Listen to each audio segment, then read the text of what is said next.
Assalamualaikum warahmatullahi wabarakatuh. Teman-teman, kita lanjutkan untuk pembahasan kita tentang aliran ilmu-ilmu kalam ya. Kita akan melanjutkan pembahasan kemarin ya. Jadi kita akan melanjutkan dari nomor 3 sampai nomor 6. Oke, mari kita lanjutkan untuk pembahasan langsung dari buku Aswaja 1 ya. Soal yang ketiga yaitu ada jelaskan usul al-khamsah, Mu'tazilah dan kelemahannya. Nah, akan kita bahas terlebih dahulu.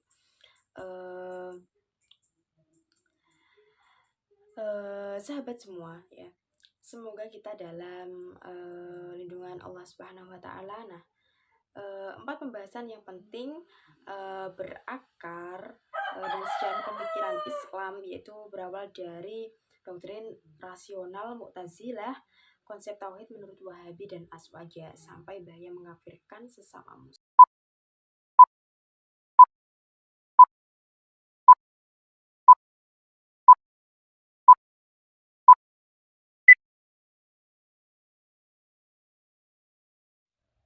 Assalamualaikum warahmatullahi wabarakatuh.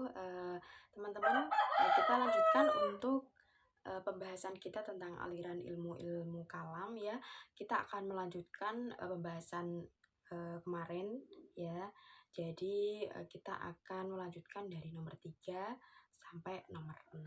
Oke, mari kita lanjutkan untuk pembahasan langsung dari buku Aswaja 1 ya. Soal yang ketiga yaitu ada jelaskan usul al-khamsah, Mu'tazilah dan kelemahannya. Nah, akan kita bahas terlebih dahulu.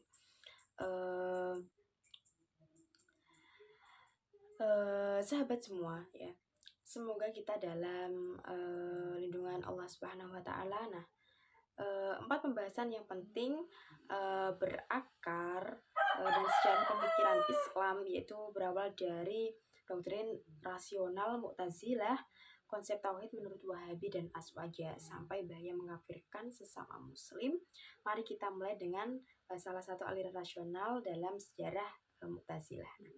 Yang pertama yaitu pertanyaan, jelaskan usul khamsah Mu'tazilah dan kelemahannya. Nah, akan kita jawab terlebih dahulu. Mu'tazilah dikenal sebagai aliran pemikiran yang sangat mengedepankan akal mereka, yang sangat gimana ya, kayak pokoknya logika seperti itu. Mereka menyusun 5 prinsip utama yang dikenal sebagai usul al-khamsah. Nah, yang pertama, tauhid Mu'tazilah sangat menekankan bahwa Allah itu esa dan tidak boleh disamakan dengan makhluk. Bahkan sifat-sifat Allah seperti mendengar dan melihat, mereka tolak sebagai sesuatu yang berdiri sendiri. Nah, karena dianggap bisa menyamakan Allah dengan makhluk seperti itu. Yang kedua ada al-adl, yaitu keadilan Tuhan. Nah, mereka percaya bahwa Allah tidak akan membuat dolim dan karenanya manusia harus memiliki kehendak bebas agar bisa bertanggung jawab atas perbuatannya. Nah, yang ketiga ada al-wa'd atau al-wa'id, yaitu janji pahala dan ancaman siksa. Menurut mereka, janji Allah pasti terjadi. Nah, artinya mereka janji Allah pasti akan misalnya artinya orang yang berdosa besar tidak akan mendapatkan ampunan kecuali dengan taubat yang benar-benar, atau biasanya kita sebut dengan taubatan nasuha. Nah, yang keempat ada al-mazilah baina al-mazilatain, artinya posisi di antara dua posisi. Pelaku dosa besar menurut Mu'tazilah tidak kafir tapi juga tidak mukmin. Ia berada di posisi netral dan akan diadili berdasarkan amalnya, seperti itu. Nah, dan yang terakhir adalah amar ma'ruf nahi mungkar. Nah, bagi Mu'tazilah menegakkan kebaikan dan mencegah kemungkaran bukan sekedar anjuran. Nah, tapi kewajiban mutlak, bahkan jika harus melawan pemimpin seperti itu. Namun, meski terlihat logis dan ideal, pendekatan Mu'tazilah memiliki beberapa kelemahan juga. Nah, mereka cenderung menolak teks hadis yang bertentangan dengan akal, bahkan mengabaikan dimensi rohani dan spiritual di dalam agama. Nah, akibatnya ajaran mereka terasa kaku dan sulit diterima oleh umat yang terbiasa dengan pendekatan hati bukan secara logika seperti itu. Nah,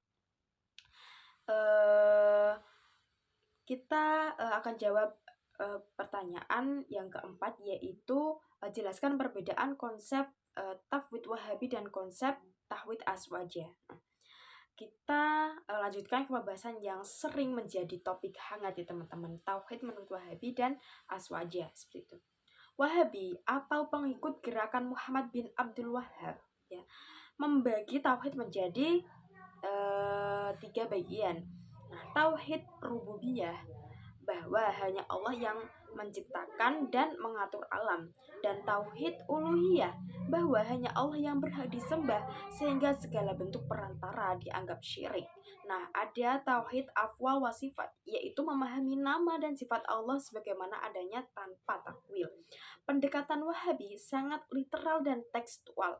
Mereka menolak ziarah kubur seperti itu, tawasul, tabaruk, dan perayaan seperti Maulid Nabi karena dianggap sebagai bentuk penyekutuan terhadap Allah. Nah, termasuk juga sangat ekstrim menurut saya ya teman-teman, ataupun terlalu keras seperti itu. Jadi tidak toleransi. Nah, sebaliknya Aswaja atau Ahlus Sunnah wal Jamaah tidak membagi tauhid secara teknis seperti itu, seperti Wahabi. Nah, jadi mereka tetap mengutamakan tauhid tapi dengan pemahaman yang seimbang antara nas dan akal, antara teks dan konteks juga. Nah, tentunya Aswaja mengizinkan ziarah kubur, tawasul selama tidak disertai keyakinan ataupun niat selain atas niat untuk mendekatkan diri kepada Allah Subhanahu wa taala. Nah, ini dianggap sebagai bentuk tabarruk atau mencari keberkahan, bukan ibadah selain Allah ataupun berusaha ataupun punya niat syirik seperti itu.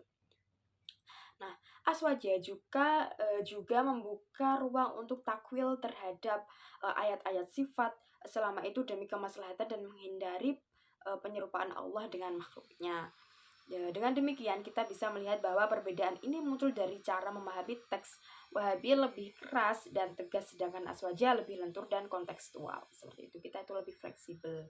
Nah, jadi kita jawab untuk soal selanjutnya, yaitu jelaskan konsekuensi dari mengkafirkan muslim dan mengapa para ulama sangat berhati-hati dan tidak serampangan dalam hal ini. Nah, sahabat, topik berikutnya sangat penting untuk untuk kita renungkan bersama juga, bahwasanya mengapa kita tidak boleh sembarangan mengkafirkan seorang muslim. Kita tidak boleh mendoktrin orang ketika dia melakukan kesalahan, dia juga langsung kafir ataupun keluar dari Islam, itu sangat tidak diperbolehkan.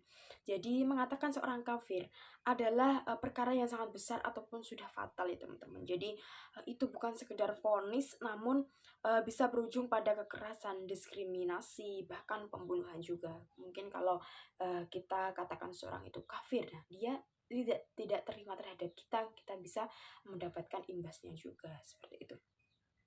Konsekuensinya itu juga sangat serius, menimbulkan perpecahan di tengah umat Islam, membuka pintu bagi pertumpahan darah, menghilangkan rasa aman dan kepercayaan kita di antara sesama muslim juga.